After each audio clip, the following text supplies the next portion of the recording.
क्या आपने कभी सोचा है कि क्या होगा अगर मार्वल कॉमिक्स के one of the strongest if not the strongest character pre retcon Beyonder और डीसी कॉमिक्स में टॉप 3 स्ट्रॉन्गेस्ट कैरेक्टर में आने वाले लूसीफर मॉर्निंग स्टार्क में कौन ज्यादा पावरफुल है। आज की इस वीडियो में हम बात करेंगे दोनों कैरेक्टर के ओरिजिन, उनकी पावर और कॉमिक बुक्स में की गई उनकी डिफरेंट फील्ड्स की। पर उससे पहले इसी तरह सुपर ऑसम कंटेंट देखने के लिए इस वीडियो को लाइक और चैनल को सब्सक्राइब जरूर करें। सबसे पहले बात करते हैं प्री रेडकॉन बियॉन्डर की, और जिन लोगों को नहीं पता कि प्री रेडकॉन का मतलब क्या है तो उन्हें मैं बता दूं कि प्री रेडकॉन का मतलब होता है किसी कैरेक्टर की प्रीवियस स्टोरी से रेट्रोएक्टिवली कुछ इवेंट्स को चेंज कर देना। अगर सिंपल शब्दों में कहूँ तो किसी कैरेक्टर की प्रीवियस स्टोरी में चेंज ले आना। फॉर एग्जांपल स्पाइडरमैन को उसकी पावर एक रेडियो एक्टिव स्पाइडर के काटने से मिलती है, और इसका रेटकॉन ये होगा कि पीटर पार्कर को डॉक्टर ऑसबॉर्न ने उसे कैप्चर करके एक फार्मूला इंजेक्ट कर दिया जिससे कि वो स्पाइडरमैन बन जाता है। होप सो आपको ये एग्जांपल समझ में आ गया हो। तो बियॉन्डर को जिम शूटर और माइक जैक ने क्रिएट किया था, और बियॉन्डर का फर्स्ट प्रेजेंस हमें सीक्रेट वॉर इशू 1 में हुआ था जिसमें कि हमें उसकी खाली आवाज सुनाई गई थी, लेकिन प्रॉपर्ली हमें बियॉन्डर की फुल अपीयरेंस सीक्रेट वॉर्स 2 में देखने को मिली थी, जहां पर कि मॉलिक्यूल मैन की वजह से स्पेस टाइम फैब्रिक में एक होल हो जाता है और वहीं से हमें एक न्यू मल्टीवर्स दिखता है जिसे कि हमें बियॉन्ड रेल्म कहा गया है।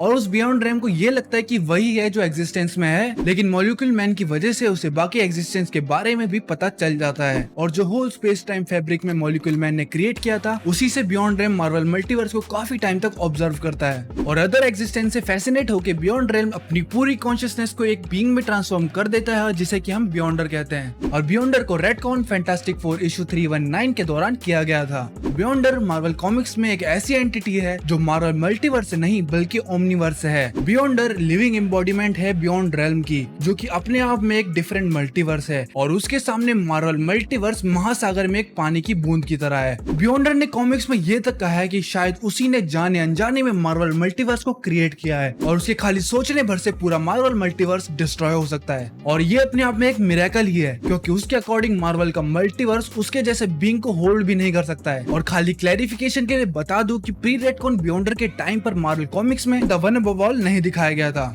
दी वन अबव ऑल और बियॉन्डर में कौन ज्यादा पावरफुल है ये तो डिबेटेबल है, लेकिन एक फैक्ट ये भी है कि द वन अबव ऑल को छोड़ के पूरे मार्वल मल्टीवर्स की पावर को कंबाइन करने के बाद भी बियॉन्डर उनसे मिलियंस ऑफ टाइम स्ट्रॉन्गर है। अब बात करते हैं बियॉन्डर की कुछ पावर्स की। तो बियॉन्डर के पास सारी सुपर ह्यूमन फिजिकल कैरेक्टरिस्टिक है, यानी immortality, reality warping, flight, elemental manipulation, higher dimension manipulation, death manipulation, matter manipulation और ऐसी अनगिनत पावर्स हैं। बियॉन्डर एक ट्रू ओमनीपोटेंट बीइंग है, यानी उसके ऊपर रूल करने वाली कोई अथॉरिटी नहीं है। हायरार्की ऑफ पावर में उसके आसपास भी कोई नहीं है, और वो बियॉन्ड रेल्म के अंदर ओमनी प्रेजेंस भी है। बियॉन्डर के पास कॉन्सेप्ट मैनिपुलेशन की पावर भी है, यानी वो कॉमिक्स की स्टोरी को खुद के अकॉर्डिंग बेंड भी कर सकता है। उसके पास पूरे कॉस्मोस की अवेयरनेस है, उसकी स्ट्रेंथ इनफिनाइट, उसकी स्पीड इमेजरेबल, ड्यूरेबिलिटी आउटवर्सल और स्टेमिना उसके लिए इररेलेवेंट है। लेकिन उसकी एक वीकनेस ये है कि उसका फायदा उठाया जा सकता है, क्योंकि उसे मार्वल मल्टीवर्स की कम नॉलेज होने के कारण डॉक्टर डूम ने सीक्रेट वॉर्स के दौरान बियॉन्डर की अनइमेजिनेबल पावर को एब्जॉर्ब कर लिया था। अब बात करते हैं बियॉन्डर की कॉमिक्स बुक में कुछ फीट्स की। तो बियॉन्डर ने एक बार कॉमिक्स में से डेथ का कॉन्सेप्ट ही रेज कर दिया था, जिसके कारण एमसीयू के अंदर कोई भी नहीं मर सकता था। उसने डेथ को मारने के बाद फिर से रिजरेक्ट भी कर दिया था। वो मॉलिक्यूल मैन के बिलियंस ऑफ डायमेंशन डिस्ट्रॉय करने वाले ब्लास्ट को भी सर्वाइव कर गया था। बियॉन्डर के खाली सोचने भर से मार्वल मल्टीवर्स डिस्ट्रॉय हो सकता है। अर्थ के सारे सुपर हीरोज मिलकर भी बियॉन्डर को हरा नहीं पाए थे, और बियॉन्डर कॉजालिटी को भी मैनिपुलेट कर सकता है, जिसके कारण वो किसी भी इवेंट की आउटकम को मैनिपुलेट कर सकता है। अब बात करते हैं लूसीफर के ओरिजिन की।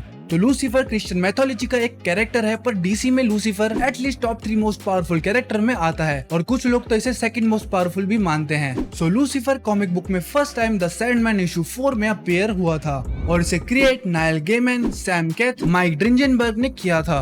तो बात करते हैं लूसीफर के कॉमिक बुक में ओरिजिन की। तो लूसीफर को द प्रेजेंस ने क्रिएट किया था, जो कि डीसी में एक ऑल पावरफुल गॉड है। द प्रेजेंस ने सबसे पहले अपनी एनर्जी से 3 एंजल क्रिएट किए थे, जिनका की नाम था माइकल, समाइल एंड गैब्रियल।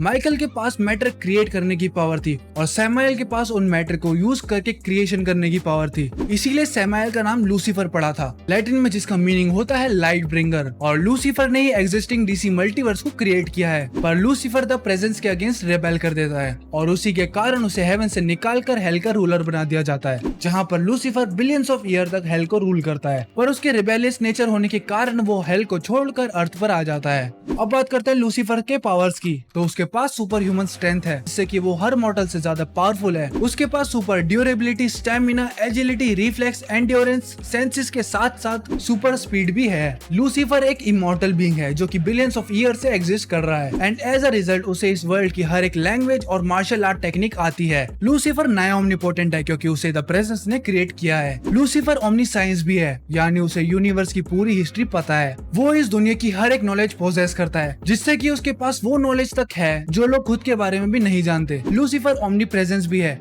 उसके पास बायोकिनेसिस है, जिससे कि लूसीफर के सोचने भर से ही वो ह्यूमन बॉडी के फंक्शन में सेलुलर लेवल तक चेंज ला सकता है। क्रोनोकिनेसिस का यूज करके लूसीफर टाइम को भी मैनिपुलेट कर सकता है, जैसा कि उसने यूनिवर्स के क्रिएशन के दौरान प्रोसेस को फास्ट करने के लिए किया था। लूसीफर को कॉस्मिक अवेयरनेस भी है। वो जानता है कि पूरे कॉस्मिक में फिलहाल क्या चल रहा है। वो अपनी इच्छा के अनुसार डायमेंशन ट्रेवल भी कर सकता है। लूसीफर एलिमेंट के साथ साथ energy projection, flight magic, necromancy, pyrokinesis यानी फायर को भी अपने विल के अकॉर्डिंग यूज कर सकता है। लूसीफर इनवल्नरेबल है, मतलब मॉर्टल वेपन्स उसे खरोच तक नहीं दे सकते और उसे डैमेज करने के लिए डिवाइन वेपन्स की जरूरत पड़ती है, लेकिन फिर भी सुपर हीलिंग होने की वजह से वो पल भर में ही ठीक हो जाता है। लूसीफर के पास टेलीकिनेसिस, टेलीपैथी के साथ साथ कुछ यूनिक एबिलिटीज जैसे genius level, intellect, interrogation, intimidation जैसे स्किल्स भी है। अब बात करते हैं लूसीफर के कुछ फीट्स के बारे में। लूसीफर ने एक बार एक ह्यूमन बीइंग को अर्थ की ग्रेविटेशन पुल से बाहर फेंक दिया था। लूसीफर की फिजिकल बॉडी एशिस तक जलने और अपने भाई के ब्लास्ट को भी सरवाइव किया था, जो कि पूरे यूनिवर्स को डिस्ट्रॉय करने की कैपेबिलिटी रखता था। लूसीफर इतना फास्ट है कि वो पूरे प्लेनेट का चक्कर लगा के ऑब्जर्वर को पता लगे उससे पहले ही उसी जगह पर वापस आ सकता है, जैसे कि वो कहीं गया ही ना हो। लूसीफर ने एक बार द प्रेजेंस को राइवल करने के लिए खुद का यूनिवर्स भी क्रिएट कर दिया था।